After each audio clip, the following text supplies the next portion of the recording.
Hi friends, ఎలా ఉన్నారు? బాగున్నారా? నేనైతే బాగున్నాను. మీరు బాగున్నారా? మీరు బాగుండాలని మనస్ఫూర్తిగా అనుకుంటున్నాను. మీరు కూడా మంచిగా ఉండాలి. ఓకేనా? ఈరోజు వచ్చేసి ఏంటి స్పెషల్ మా ఇంట్లో చూద్దామా? పెరుగు పచ్చడి, తర్వాత వచ్చేసి ఇవేమో వడియాలు, చిన్న చిన్న వడియాలు. ఇదేమో గోంగూర చట్నీ. చూడండి గోంగూర చట్నీ ఎలా ఉంది. ఇది వచ్చేసి ఫ్రైడ్ రైస్, పెరుగు పచ్చడి, గోంగూర చట్నీ, అప్పడాలు. చూడండి ఎలా ఉంది.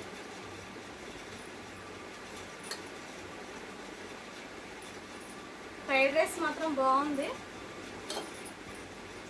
ఫ్రైడ్ రైస్, గోంగూర చట్నీ చాలా చాలా బాగుంటుంది. దీనిలో కాంబినేషన్ చాలా బాగుంటుంది. ఎందుకంటే ఆనియన్ ఇలా వేసుకుంటే చాలా బాగుంటుంది. మీరు కూడా ట్రై చేయండి.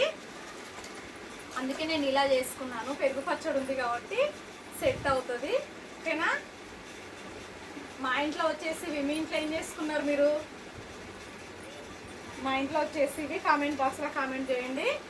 ఓకేనా? మీ ఇంట్లో ఏం చేసుకున్నారో. తిన్నారా తినలేరా మీరు? నేనైతే తింటున్నాను. తిందాం రండి అందరం. రైస్ మాత్రం చాలా బాగా వచ్చింది. ఇది ఫ్రైడ్ రైస్ నేను ఎవరికెవరికి ఇష్టమో కామెంట్ బాక్స్లో కామెంట్ చేయండి. ఫ్రైడ్ రైస్, గోంగూర చట్నీ, ఫ్రైడ్ రైస్ ఎవరికెవరికి ఇష్టమో కామెంట్ బాక్స్లో కామెంట్ చేయండి ఫ్రెండ్స్. ఓకేనా? మళ్ళీ తిందామా? ఫ్రైడ్ రైస్ అంటే నేను ఉట్టిగా తింటాను ఎక్కువ.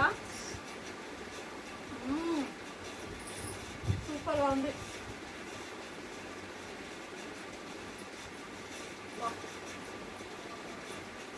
ఫ్రైడ్ రైస్ చాలా చాలా బాగుంది.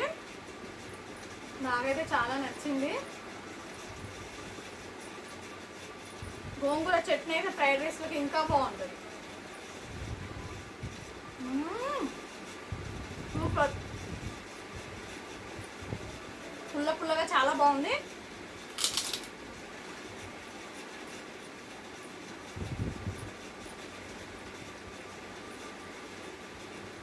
ఎందుకంటే ఎండకు కొంచెం పుల్లగానే తినాలి. హార్డ్గా తిన్నామంటే ఇంకా కడుపులో నొప్పి వచ్చేస్తుంది. ఇలా పుల్లగా తీయగా చల్లగా తినాలి.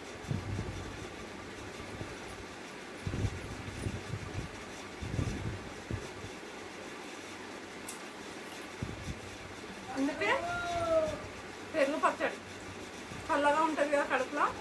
పెరుగు పచ్చడి కూడా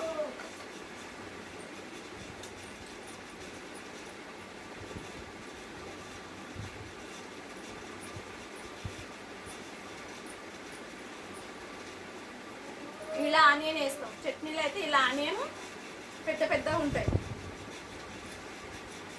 అందుకే గోంగూర చట్నీలో అలా ఆనియన్ టమాటా వేస్తేనే చాలా టేస్ట్గా పుల్లగా చాలా బాగుంటుంది.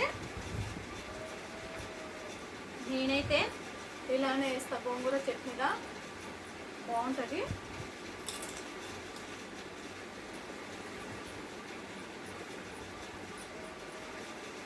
చట్నీ మాత్రం అదిరిపోయింది. సూపర్ చట్నీ మాత్రం.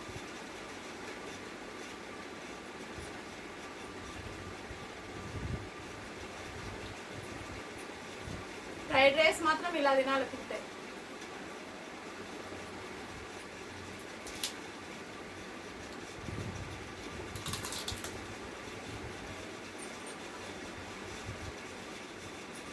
ఓకేనా ఫ్రెండ్స్? మళ్ళీ రేపు కలుద్దాం. ఓకేనా? Thank you. లైక్ మాత్రం కొట్టండి ప్లీజ్. లైక్ కొట్టండి. బాయ్.